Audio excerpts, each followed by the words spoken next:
You were already uneasy, not afraid, yet, just off-center. You couldn't name it at first. The pause in his voice, the way he hovered in the doorway a second too long, the way his hand shook slightly as he held out that folder. There was something off in the performance. Too calm. Too prepared. Then he said it. You should sit down before you read this. And that was it. That was the moment. Not the folder. Not the words. That tone. I didn't sit down. I didn't speak. I just stared at the man I'd been married to for 7 years. The man I was planning to leave in under 30 minutes, and felt the first crack of something break deep inside my ribs. My name is Claire Halston. I'm 32 years old. I live in Burlington, Vermont, and teach behavioral psych at a local university. I used to think I was impossible to fool. I study manipulation, I write about power, I train students to spot red flags. But standing there in the front hallway, suitcase half zipped in the car trunk, I felt it. The difference between theory and survival. James placed the folder on the hallway table. I was going to wait until your next checkup, but with everything going on, I didn't want you blindsided. The label read, Halston Claire, CBC and Oncology Review. Inside were printed bloodwork reports, scans, technical notes. A line was highlighted in orange marker, abnormal lymphoid activity, suspected early-stage lymphoma. My medical history typed neatly across the top. No signature from a doctor, just initials. I found it in your routine labs, James said softly. I wanted to protect you. I've already scheduled an appointment with a specialist. Tomorrow morning, private practice, someone I trust. He didn't reach out to touch me. He didn't cry. He let the moment hang in the air like it belonged to both of us. But it didn't. That moment belonged entirely to him. I didn't ask questions. I didn't scream. I just said, okay, and turned toward the kitchen. My voice was flat, my eyes dry. I poured water into a glass and drank until the rim fogged. Behind me, I heard him exhale like I'd passed a test. That night, I slept beside him. Or rather, I lay still beside him, eyes open, watching the shadows on the ceiling crawl past. He brought me tea, said all the right things, called me strong, promised we'd fight it together. I thanked him. I even smiled. But inside something was shifting. James was always like this, smooth, calm, the kind of man who made condescension sound like wisdom. Back when we were dating, he'd surprise me with spa weekends after every argument, then casually mention he'd canceled my work trip because you looked exhausted, babe. He handled our finances, planned our meals, picked our insurance plans. I let him. He made it seem so thoughtful.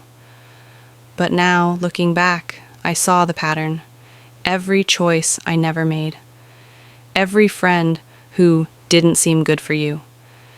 Every email he accidentally deleted from potential employers.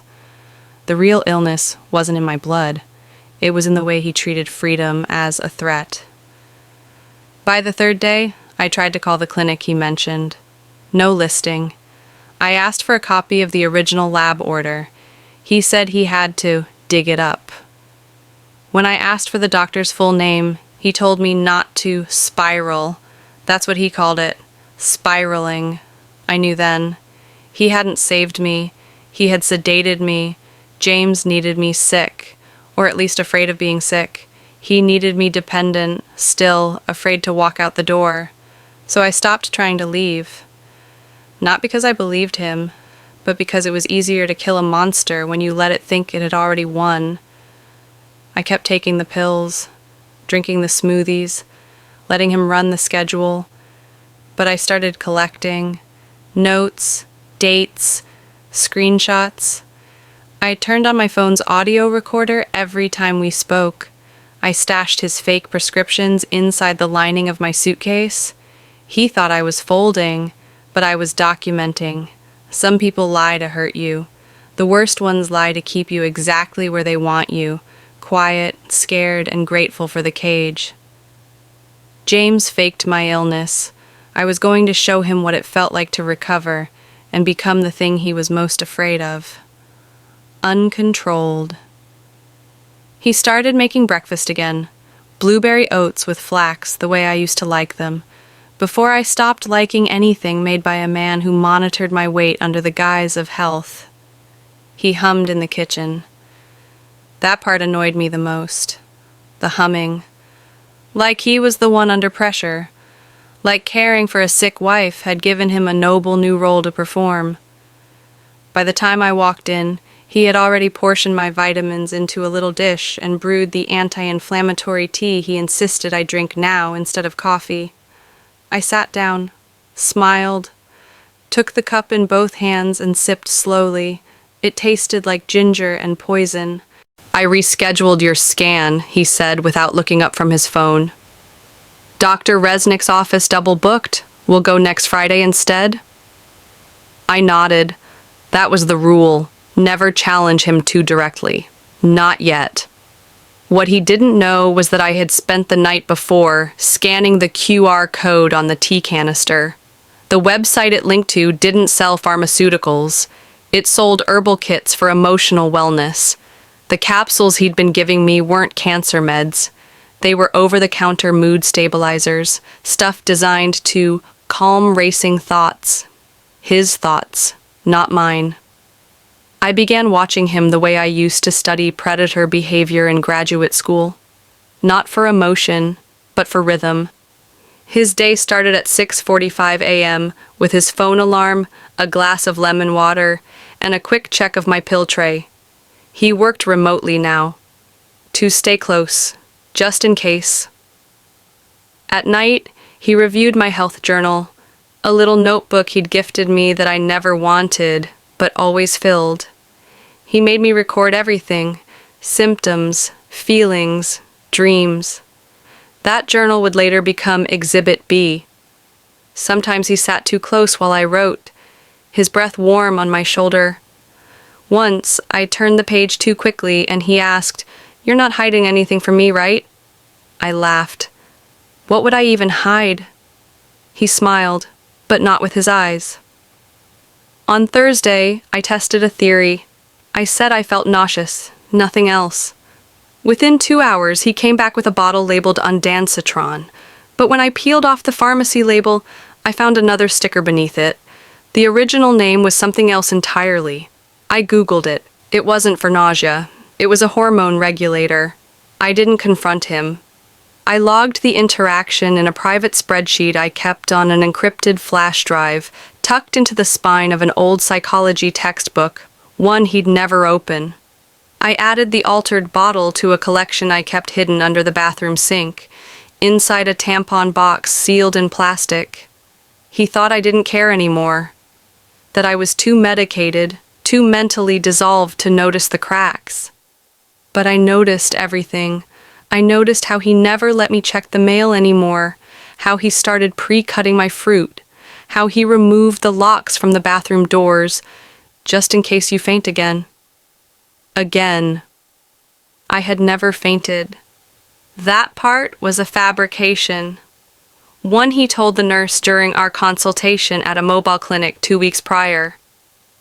I noticed how that nurse didn't ask for my ID, how she spoke only to him, how the form I signed had been partially filled out before I arrived.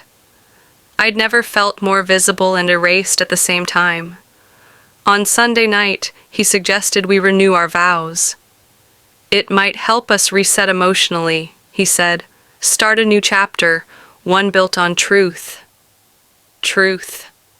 I stared at him across the table, fork frozen halfway to my mouth. The lasagna was oversalted, or maybe I was just tasting him in everything now. He reached across the table and squeezed my hand. No pressure, just something to think about, if you're strong enough by spring. There it was again, the reminder, the sickness, the invisible leash. I squeezed back gently. That would be nice. Inside, I felt the final piece lock into place. He wasn't just trying to keep me. He was trying to rewrite me, make me someone too fragile to leave, too grateful to challenge, too medicated to remember who she was. But I remembered. I remembered the woman who won research awards, who taught victims how to spot psychological coercion. I remembered every paper I wrote, every lecture I gave about grooming, dependency, control. I had let him turn my body into a battleground. Now it was my turn to make him the subject of the case study, let him hum, let him make tea, let him plan the wedding we were never going to have, because I was going to bury him in facts, in evidence, in his own fake compassion. He thought he was winning, but I had already started writing the report that would ruin his life. It started with a receipt, one of those flimsy thermal slips he left in his coat pocket, barely visible between a pair of winter gloves. I wasn't snooping. I was hanging up his jacket after dinner, part of the nightly routine he liked to perform for me, his sick little wife. But when I reached into the pocket, I felt the crinkle of paper. I unfolded it casually. It was dated 3 days before my so-called diagnosis. The itemized line, lab results package, premium template, $49.99. Vendor, medgensim.com. I stood there in the hallway, staring at the words like they were in a foreign language. Except they weren't. I knew exactly what that was, a medical document template service, legal for role play, filmmaking, or prank use, technically. I walked to the guest bathroom, the one James never used. I closed the door, locked it, even though he'd removed the latch. My hand trembled as I opened the cabinet and pulled out the old tampon box. Inside were 4 pill bottles, all relabeled by James, all sealed by me. One was marked as chemotherapy pretreatment. Inside were magnesium supplements. Another, labeled mood stabilizer, was filled with nothing but generic B-complex capsules.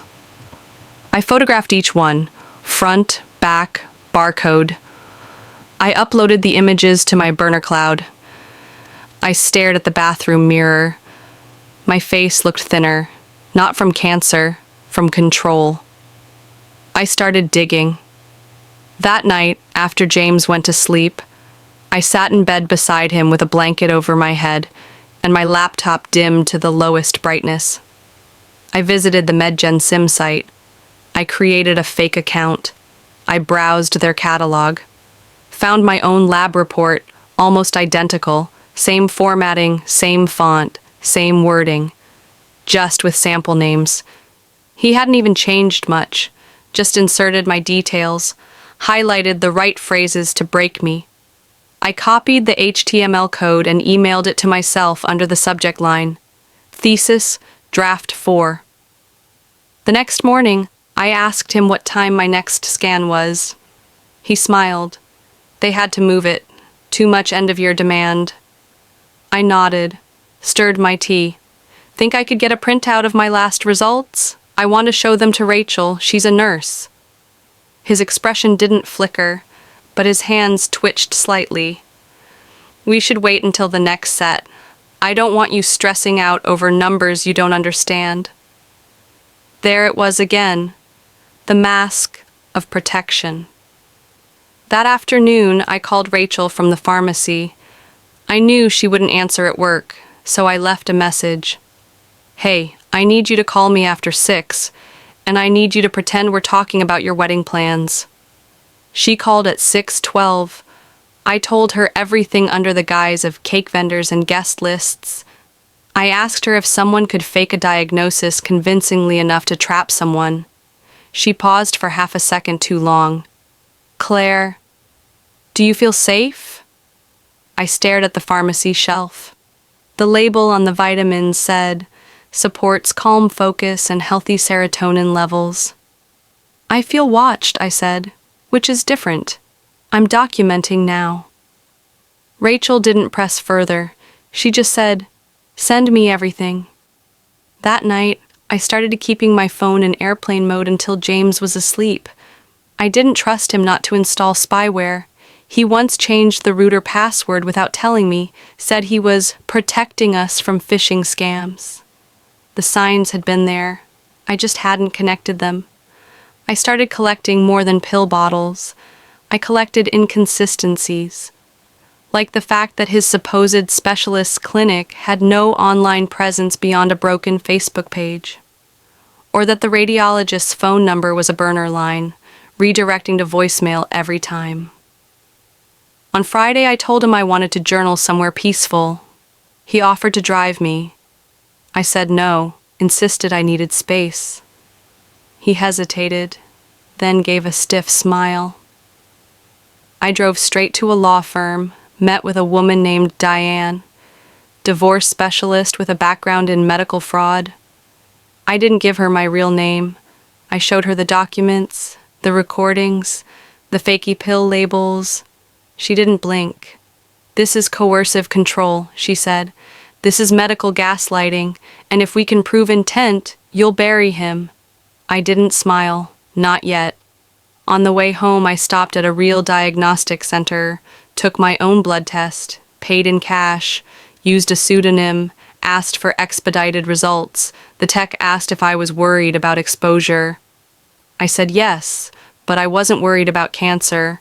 I was worried about the fallout. Because if this test came back clean, if I could prove without question that James had built this entire illness from scratch, then I wouldn't just leave. I would dismantle him, piece by piece. I started waking up earlier than him. That was new. James was always the morning one, up at dawn, humming some pointless tune, brewing coffee I wasn't allowed to drink anymore. But now I rose before the sun, sat in the dark, and let the quiet settle into my bloodstream. It was the only part of the day that still belonged to me. I kept the burner phone under the floorboard, wrapped in a sock inside an old running shoe. I only used it for one thing, to record my plan. Not a diary, not a confession, a blueprint. Every day I dictated what I knew, what I had tested, what I was setting up next. Each entry ended the same way. He will not see this coming. The blood test I took under a pseudonym came back 3 days later. Normal white count, no elevated markers, clean. I read the results 3 times. Then I sat very still, not out of relief, but out of rage. James didn't just want me dependent, he wanted me grateful for the dependence. He had built this illness like a carpenter builds a coffin, precise, hollow, and meant to be inhabited. That night I told him I wanted to start documenting my journey, maybe even post about it. Could help other women going through something similar, I said. He smiled, tight-lipped. "Let's keep it private for now. You need time to process." What he meant was, I need time to maintain the lie. I started leaving breadcrumbs. Maybe I should get a second opinion, I mused aloud one morning. Dr. Hensley at UVM is supposed to be great. He chuckled, then kissed my forehead. Let's not confuse things. Resnick has a full protocol designed for your case. Resnick, the ghost doctor, the name with no license. The next phase of my plan required risk. I began tampering, subtle things. I moved his charger an inch to the left. I swapped his supplements with sugar pills. I delayed my tea 10 minutes and watched him fidget. Control freaks don't handle minor chaos well. Then I set the trap. It started with a fake email. From Rachel. I wrote it from an anonymous account, CCing myself, thanking James for his help with Claire's case, and asking for a copy of her original diagnostic scans.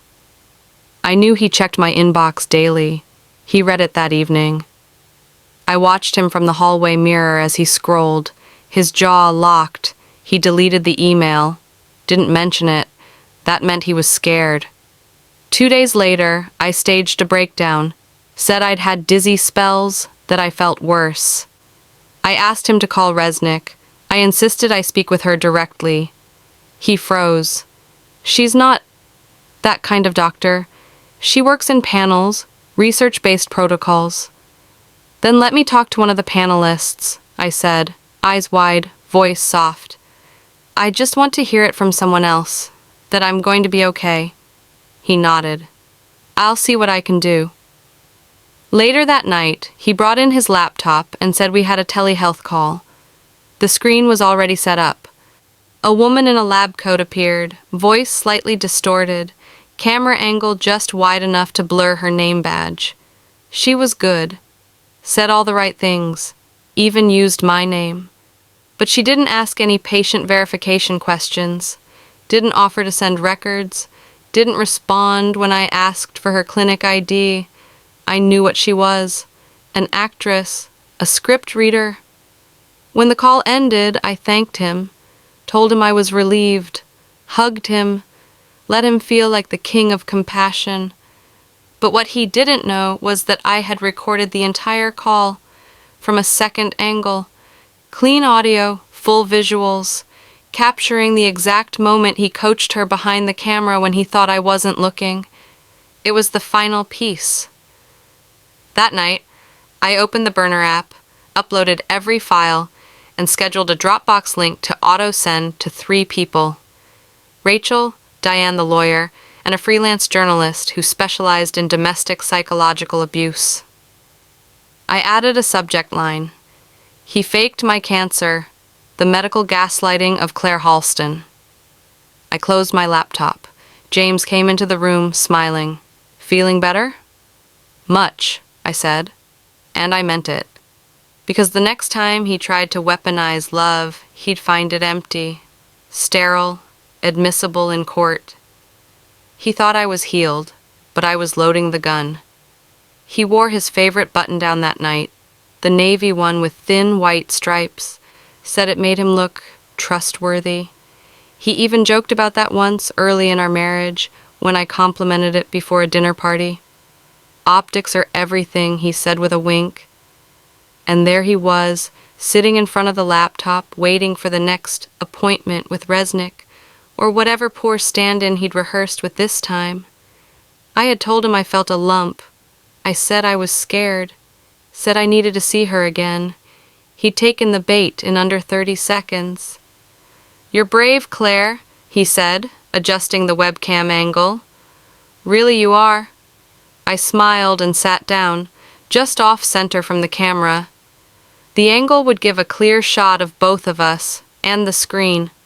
What he didn't know was that I had placed my real phone, camera rolling, behind the bookshelf. The second angle was sharper, unbroken, and close enough to capture the text notifications he received from the burner he'd used to coordinate the scam. The woman who appeared on screen this time was the same as before, maybe in her 40s, clinical smile, soft lighting, but this time I was prepared. Before we begin, I said, polite and slow, can you verify your license number for my records? She paused, a beat too long. Claire, James interrupted, his voice suddenly sharp at the edges.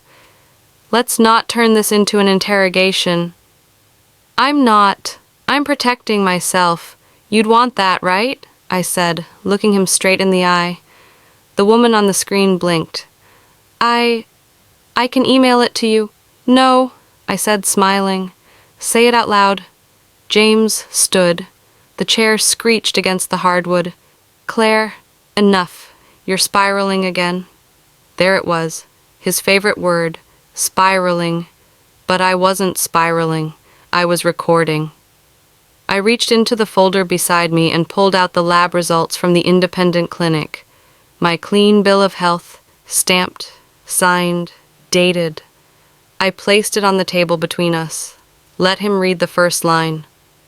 No evidence of malignancy or abnormal lymphoid growth. He stared at it, silent, then back at me. Where did you get that? He asked. From someone who didn't learn medicine on Craigslist. He moved toward the laptop, but I slammed it shut before he could mute the call. We're done with your actors. The woman on the screen went black. I didn't care. I had what I needed. I stood and walked to the hallway, picked up the small camera hidden in the plant vase, walked back, and placed it gently on the table. "Smile," I said. "You just committed telehealth fraud on 2 angles." He didn't speak. For the first time in months, he had nothing rehearsed. No empathy script, no sympathetic tilt of the head, just silence. That silence told me I had him. "Who else knows?" he asked finally, voice lower now. "Everyone who matters." I stepped closer. "And soon, everyone else?" He sank into the chair, rubbed his temples. "You don't know what this will do to me." "Oh, I do." I walked away then, out the door, down the stairs, into the cold night air that felt more honest than anything inside that house. I didn't look back. The next morning, the Dropbox link went live, sent to Rachel, to Diane, and to a dozen journalists with an embargo that expired at 10 a.m. By 10:04, my inbox was exploding. By noon, James had deleted all his social media accounts. By sunset, I got a message from an unknown number. "You don't know what you've started." I did. I'd started the slow death of a man who thought control was love, and I wasn't done yet. It was the sound of silence that confirmed everything. James didn't rage. He didn't call. He didn't show up at my door begging for forgiveness or threatening retaliation. That wasn't his style. No, his violence was always quieter, institutional, reputational, the kind that doesn't leave bruises, only paper trails. So when the emails stopped, when my name disappeared from the health insurance dashboard we once shared, when my credit card mysteriously declined at the pharmacy, I knew. He was still trying to control me, just from a different angle. But what he didn't know was that I had already gone scorched earth. Rachel's contact at the Vermont Medical Licensing Board took the complaint seriously. So did the lawyer at the Vermont Attorney General's office who'd been investigating alternative medical fraud operations. Diane filed a formal report. The footage we captured was pristine. The timestamps matched perfectly with the burner text logs we obtained through subpoena. The day the video went live on 2 advocacy platforms, it exploded. Headline: Husband faked wife's cancer for months, used fake telehealth providers to keep her from leaving. There was no ambiguity in the footage. Viewers saw the fake doctor, the altered prescriptions, the confrontations. They saw James, calm, professional, cruel. The outrage was swift. By the end of the week, James was suspended without pay from his job at the local healthcare nonprofit he managed. Apparently, faking a cancer diagnosis for your wife doesn't align with their Mental Health Awareness Month campaign. Who knew? But I wasn't satisfied with just cancellation. That was too temporary. I wanted institution-level humiliation. So I did what he would have done. I packaged the evidence, polished, clinical. I made a PowerPoint presentation, 6 slides, no filler, and sent it to every local board, every hospital affiliate, every community partner his name was tied to. And then I filed for divorce, with cause. The court documents included the phrase, intentional medical deception for the purpose of coercive control, along with 22 pieces of video, audio, and physical evidence. My attorney said she'd never seen a cleaner case. Still, James tried to fight it. He requested mediation, claimed he had mental health challenges, that it was all a misunderstanding. He used words like protective, misguided, love. I countered with a press release and 2 signed psychiatric evaluations, one for him, one for me. Mine was clean. His showed narcissistic personality markers and signs of pathological control disorder, filed by an independent examiner, someone he couldn't charm. The mediation hearing was scheduled for a Tuesday morning. He showed up with a new lawyer and a full suit, but no tie, tried to look disheveled, relatable. I walked in wearing the same navy blouse I'd worn the night of the fake telehealth call. I wanted him to remember what it felt like when his empire started to crack. The room was quiet as the evidence was presented.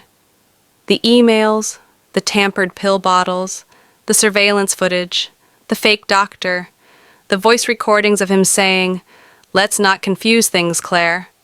Just trust me." I didn't speak until the end. I looked him in the eye and said one sentence. "You should have let me leave." He stared at me, mouth slightly open, like he still couldn't figure out how the script flipped. That's the thing about men like James. They never see the second act coming when they write themselves as the hero.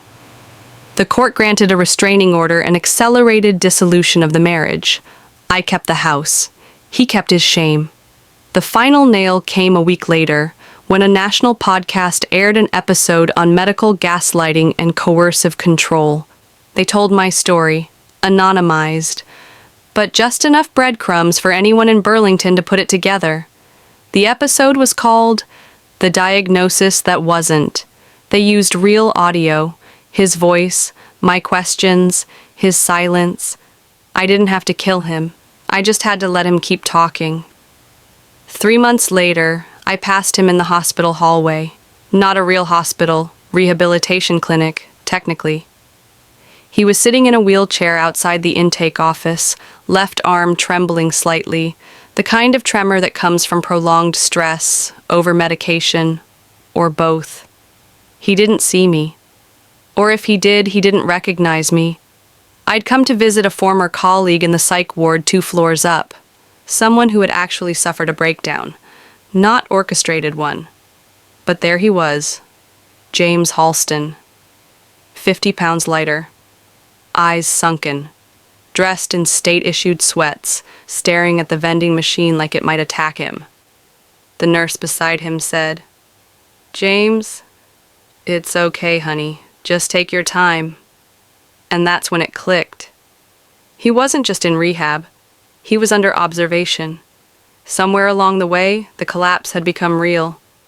Maybe it was the job loss, the public humiliation, the stream of hate mail, or the interviews, pundits breaking down his pathology in slick segments with graphic overlays and clinical bullet points. Maybe it was the fact that no one defended him. Not even his family, not even his mother, who had once called me emotional and dramatic during the engagement dinner. But more likely, it was the truth itself. The one thing James could never control. I didn't approach him, didn't gloat, didn't even flinch.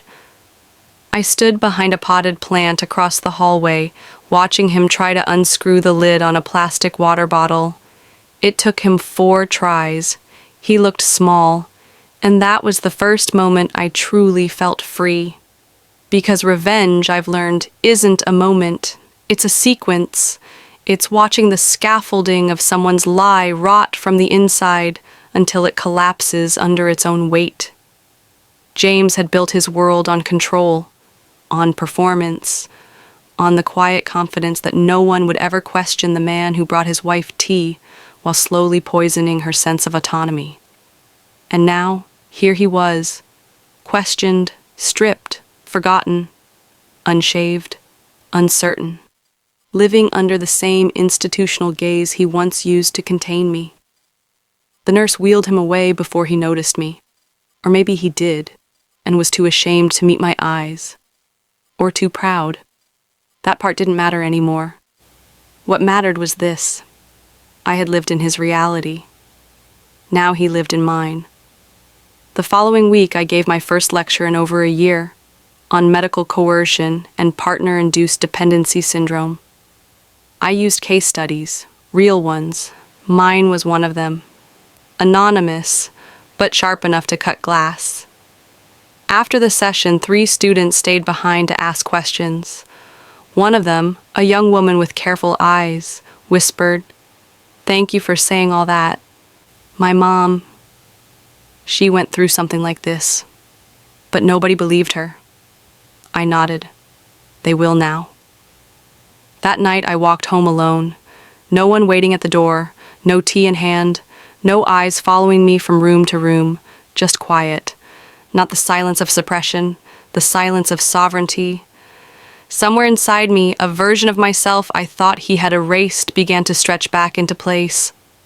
Claire Halston, 32, survivor, educator, not a patient, not a case, and never again a prisoner. James had written a diagnosis into my life that didn't belong. I wrote him out of it with something stronger than rage, truth, and the kind of revenge that doesn't need applause.